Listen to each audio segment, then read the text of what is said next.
Père, les jeunes de votre diocèse, ceux qui se sont exprimés en tout cas, ont beaucoup d'attentes, de toutes les sortes. Alors la première de leurs attentes, ils ont soif d'approfondir leur foi. Je ne pense que du bien de ce que j'ai entendu. Et je crois aussi, comme vous, à la nécessité de la formation. L'idée d'un temps d'université d'été, je crois que c'est une excellente chose aussi. Ça permet, je dirais que ça allie en même temps un temps où on va creuser certains aspects de notre foi et en même temps un temps de convivialité où on vit ensemble quelque chose, qu'on arrive à vous informer aussi sur ce qui existe et qui peut éventuellement vous intéresser, qui ne sera pas forcément qu'entre jeunes, qui sera intergénérationnel, comme on dit, mais qui peut tout à fait correspondre à votre attente. Et je pense que pour les jeunes professionnels qui sont au travail, creuser cette question de la doctrine sociale de l'Église, qui est un trésor extraordinaire que nous avons, mais là encore qui est trop méconnu. Vous dites que vous voulez des messes qui soient vivantes, ressourçantes, priantes, belles, que ces messes vous stimulent pour un élan missionnaire, que ces messes construisent vos vies, qu'elles soient un point de ressourcement dans votre semaine, ou votre mois, ou votre trimestre. Et puis, il pourrait y avoir un after ou un before. Bien, pour ce qui est de l'agglomération grenobloise, je me dis aussi que ça vaudrait peut-être le coup qu'il y ait un lieu qui soit peut-être un lieu liturgique confié aux jeunes. Je pensais confier aux jeunes cette église Saint-Joseph. Alors,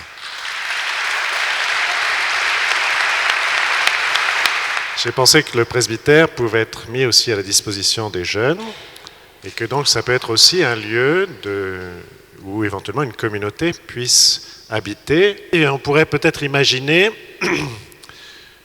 que le pôle jeune professionnel se déplace de la rue Champollion à ici.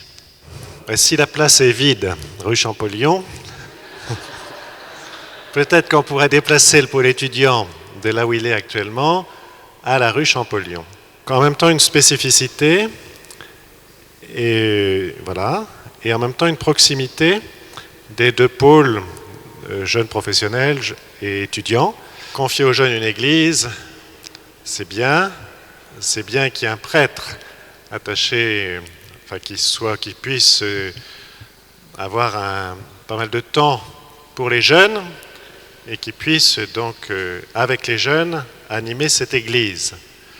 Et c'est pour ça que je pense nommer au 1er septembre, et donc je vous en fais la primeur, le Père Loïc Lagadec.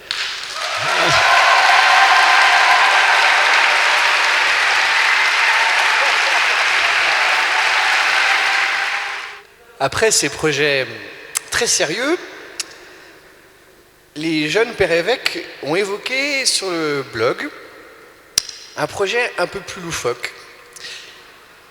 Ils rêvent d'un café chrétien.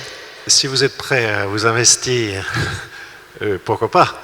Pourquoi pas tout ce qui peut, je crois, et j'entends bien le fond, c'est un lieu d'échange avec des gens qui sont loin de l'Église.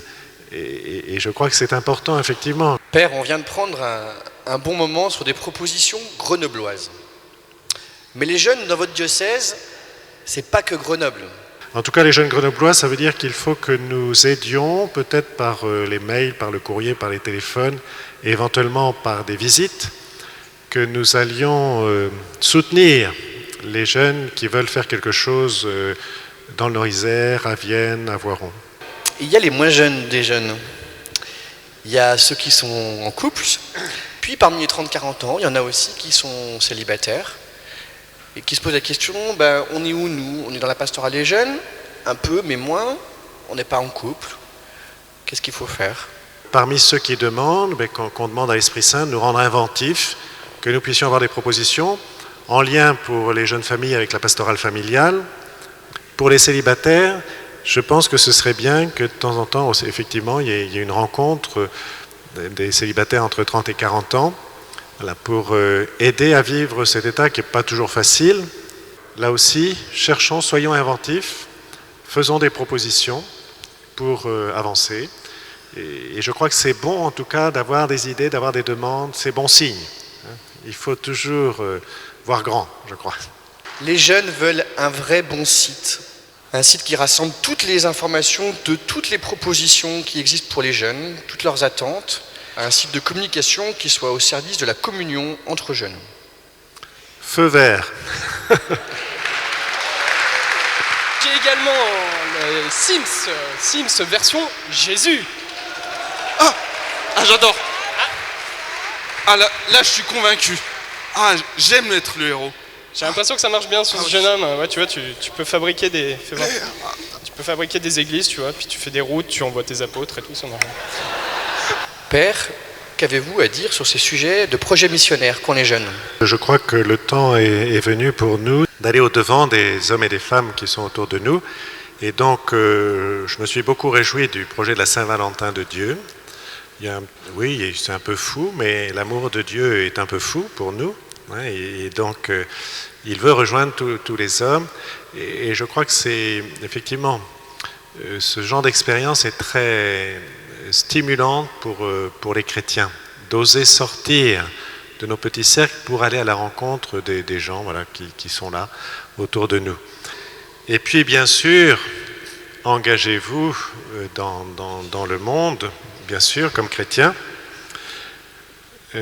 dans vos milieux de travail, dans différentes associations qui n'ont pas forcément un label chrétien, mais où vous pouvez vous engager en tant que chrétien. Oui, allez-y.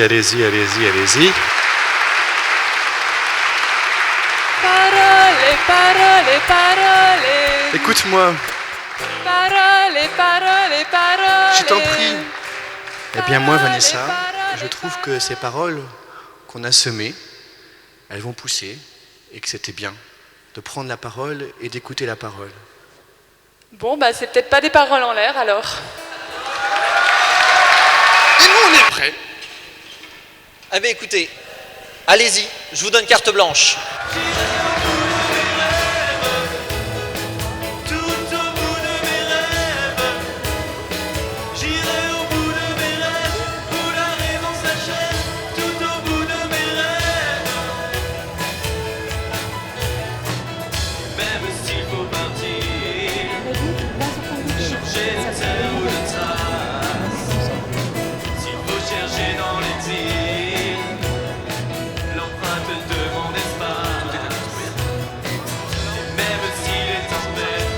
J'ai tendu le bras et la mer s'est ouverte devant moi pour nous laisser passer.